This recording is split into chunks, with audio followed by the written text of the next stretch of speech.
Okay, the audio quality on this is going to be terrible. I apologize. I don't have time to set my mic up. It's very hot on the front porch, and so I'm going to do just a quick video here. So this is backed by popular demand. There's a lot going on as far as the next group that is starting their Pesach season at the last new moon in April. And so I'm back by popular demand. People have asked me to go back and take a look at the field because of this maybe declaring a 14th month situation that some of the people are confronted with. So I did go back to the fields near Bet Shean that I had previously looked at, and I did a follow-up inspection, and I will tell you most definitely there is nothing salvageable. Maybe in one of the fields there's, sorry, I think I've got a tick crawling. Oh, well, by golly, I do. That's what I get for being in the barley field, right? Maybe in the first field, the one I said had the omer, the very first field, there is a fifth of that field that is a beeb right now. The rest would shatter if you tried to, well, you'll see when you touch it, it shatters. So got him, dead tick, no more on me. So let's get busy and look at that because I got a lot of ground to cover with you. Okay, I'm going to try to do this video. I forgot my stick and everything, but I think if I hold this up, this is the field that I declared the barley to be a beeb this year in an omer quantity. Now, we're in the second month, but some people think we're in the first month. And even though some people say that you can harvest and hold the barley, I'm pretty sure they got that from the rabbinical writings. And if you read those writings, it caused all kinds of issues, such as selling the new crop too early in the shuk before the wave sheaf had been offered. So let's pretend like we can't harvest what we're seeing according to scripture, because the scripture says when you put the sickle to the grain, you begin the count. So we can't count this barley yet because we've not reached wave sheaf, and we can't put the sickle to it because we've got to begin the count. Look what's going on.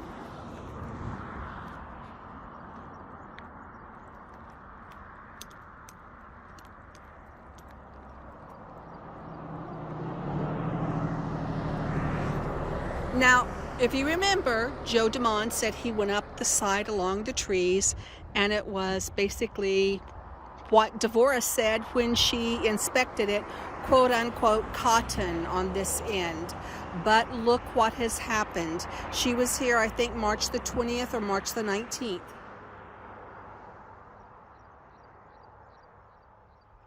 And again, can't be harvested because the start can't count until wave sheaf, when we put the sickle to the harvest. Those rabbinical writings said that the rabbis had all kinds of zurs, that's my husband's word for grief, it's Yiddish, all kinds of zurs, because they would go to the market and wave sheaf had not been offered, and their men would be selling the current year's grains because they had allowed to be harvested before wave sheaf. Now, why would the rabbis do that? Because they also did something that wasn't commanded, and that is that the wave sheaf had to come from the Jerusalem area. Look at this.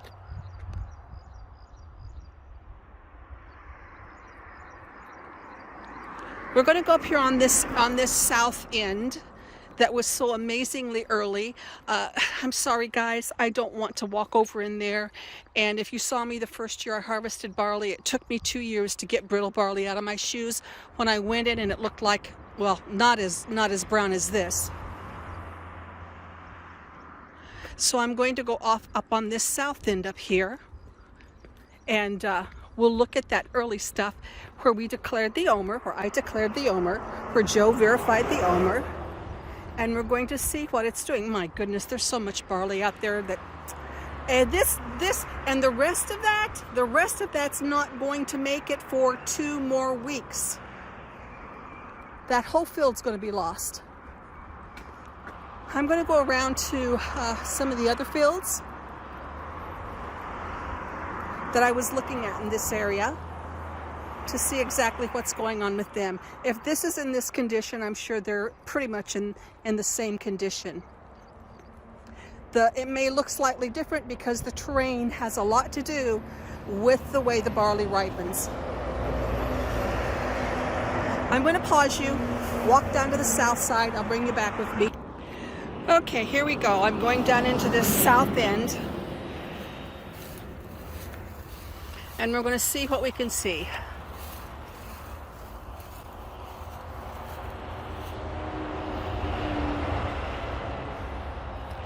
Let's just willy-nilly walk in here a little bit, for which I'm going to be very sorry.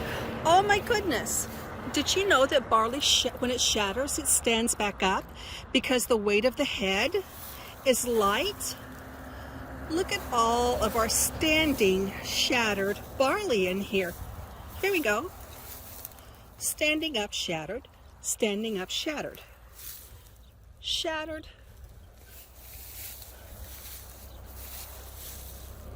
Shattered. Shattered, shattered, shattered, shattered, shattered. You can't even touch this. Look at that. You can't even touch that. That can't be harvested. You cannot put a sickle to this. Watch this. Oh dear, look what just happened. That's terrible.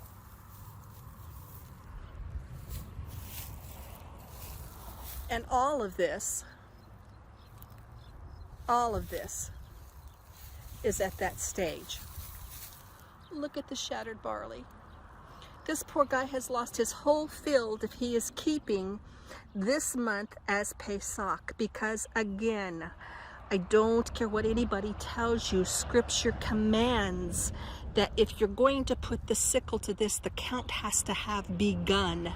End of story. I don't care what the rabbis were doing. I was reading in Josephus again the other day how they had changed the timing of the calendar to coordinate with the Passover in Egypt.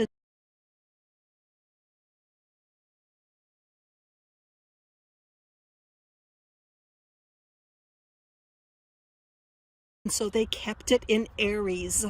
That was not commanded. The agriculture was commanded. And because they did that, people were losing their crops just like this. Just like this. They were losing their crops. And so they were harvesting them early and storing them, except for they weren't storing them. They were taking them to the market to offer them for sale. Look at that shattered right there. Nobody touched it. You see all those grains right there? So they were taking it to the market, we call it the shuk. They were taking it to the shuk and they were selling it before wave sheaf. And the rabbis had all kinds of zurs because of their ruling. Look at this. Look all the way up through there.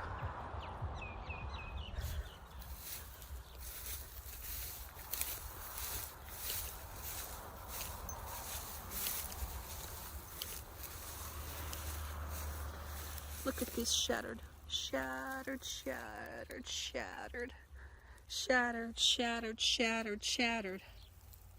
The word of the day is takanot causes barley to shatter. Takanot causes barley to shatter in the field.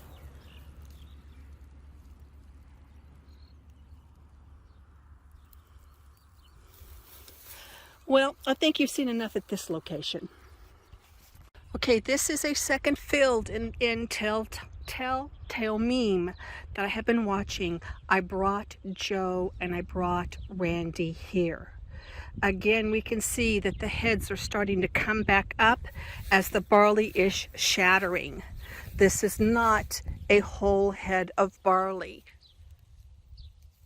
Okay, this is a whole field. They want a whole ripening field, a whole field ripe at the same time. What are they going to do with this when you put the sickle to it? What are they going to do? What's here? What's going to be here? In basically 14 more days and change. I haven't looked. I don't follow what they their calendar tells me that I should do, because I don't think it's correct. Because look what it brings. Takanot causes barley to shatter in the field. Okay, this is that third field. There's my car way over there. I don't know if you can see it.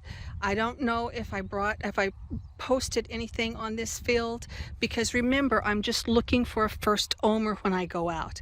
What I'm doing now is I'm backtracking because people have questions about the condition of the barley, questions in their heart. Am I doing this right? What's the condition of the barley now? I don't need this because the wheat is blooming. So, you know, I understand that I follow the first fruits, not the first fields. Anyway, so let's look here. Let's look here. Let's look at some of this area. Look at that. It's shattering. Go in here a little bit. My shoes are already so full of barley. What does it matter? Look in here. This is shattered. A lot of it has shattered. Down in here. And when you touch it, it just falls apart. So again, if when you put the sickle, you begin the count, and when you begin the count, you put the sickle, regardless of what takanot exists, then you're not going to be harvesting this for 2 more weeks if you're just starting the first month. And how much of this field are you going to lose? By the way, here's another takanot, that the oats will drop in the field if the barley is a beeb. What you're looking out there, that fuzzy furry stuff right out there, that's green oats. And I want you to look at this barley. And this was a field. This was a field, I believe, that was let go for the rabbinical Shemitah. So look at this. Even the awns, everything's brittle. Everything's brittle.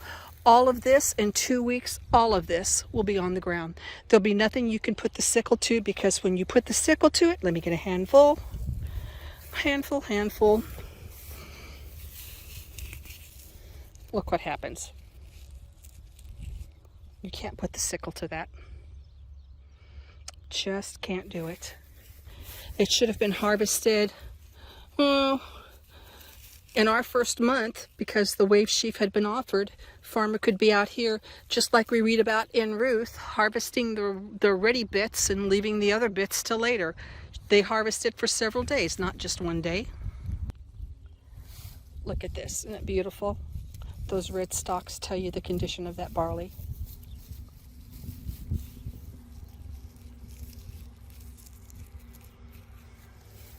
And look at that. That's something else that's not supposed to happen. There's some anemones right there.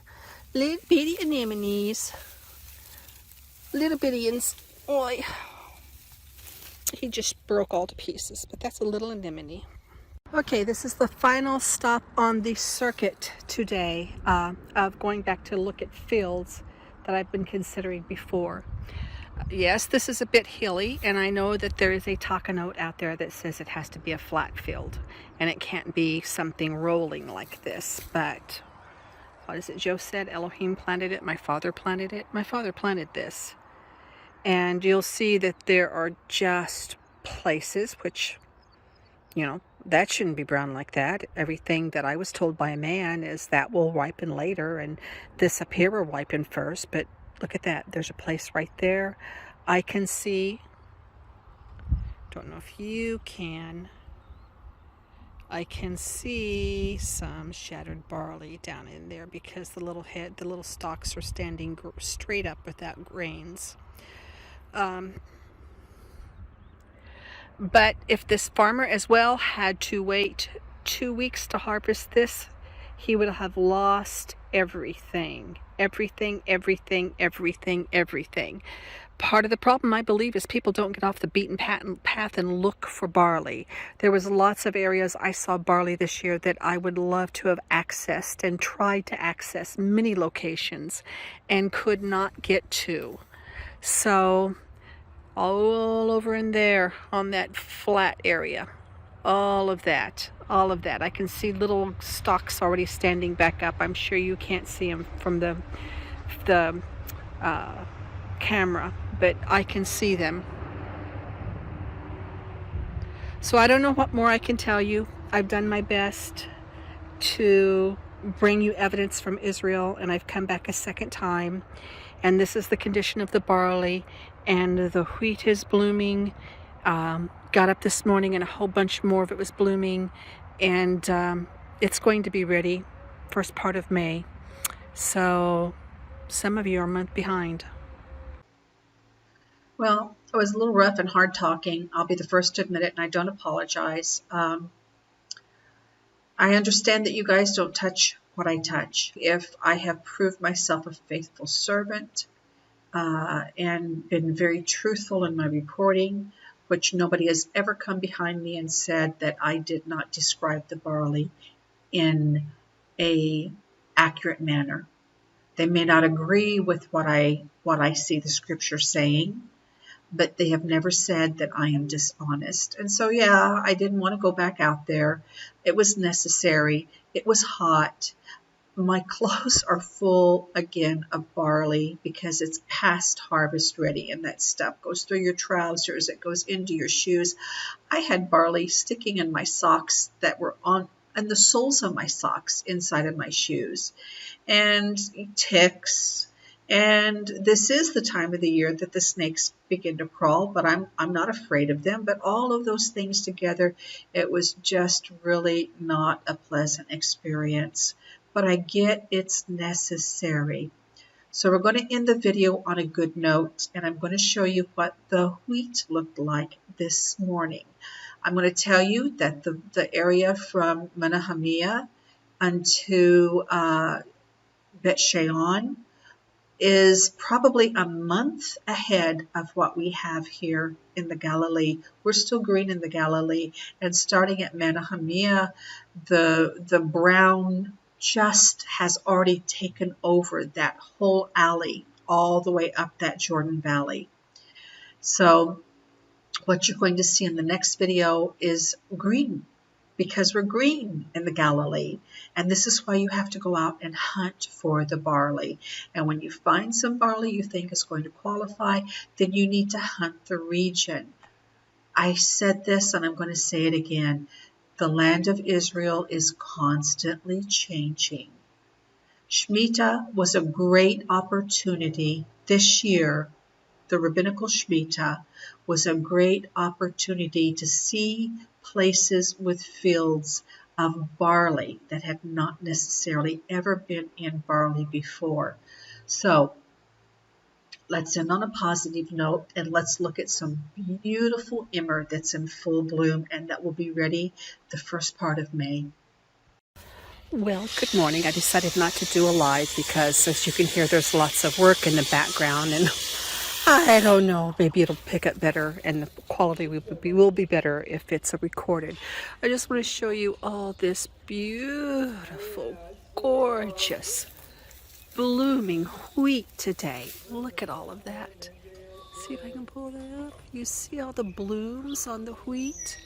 There, look at that one. See the blooms on them? Look way back there. If I can get around. Hang on. So pull it back in. Hang on.